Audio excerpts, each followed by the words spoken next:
Good afternoon, good morning, depending from where you are watching from. In today's video, we are going to do Mannagryn. First of all, we put a bit of water, cold water, and then we put a bit of Mannagryn into the water. While putting it, we stir. You can see, when I put it before, it was very light. Then now it's becoming thick. See, I put just a bit inside the cold water. So guys, now we continue now to put our Mannagryn.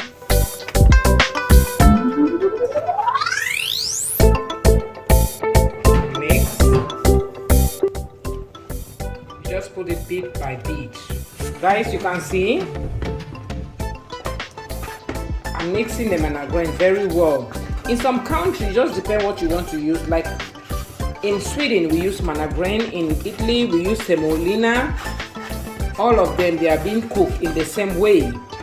So guys, you see, it's getting thicker and thicker. And mind you, when you're doing it, you don't need to make it thick. Because if you make it thick and you keep it for like 30 minutes, it becomes thicker.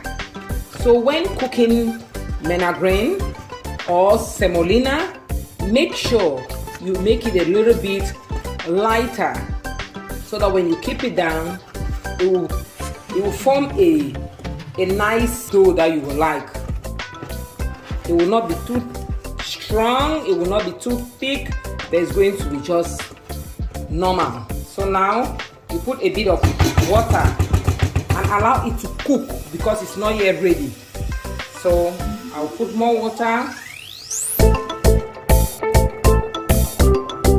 Guys, you see, then we cover it to cook for like 20 minutes. Because if you don't cook it well, some people, you can give them running stomach, depending on each and everyone's tummy.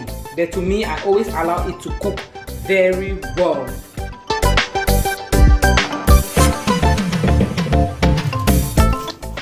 We are still cooking. I just wanted to check and stir for some time. So we continue to cook. Guys, can you see our fufu, our Mannagryn? This fufu, you can use okra to eat it. You can also eat it with huckleberry, jama, any vegetable soup. Arrow.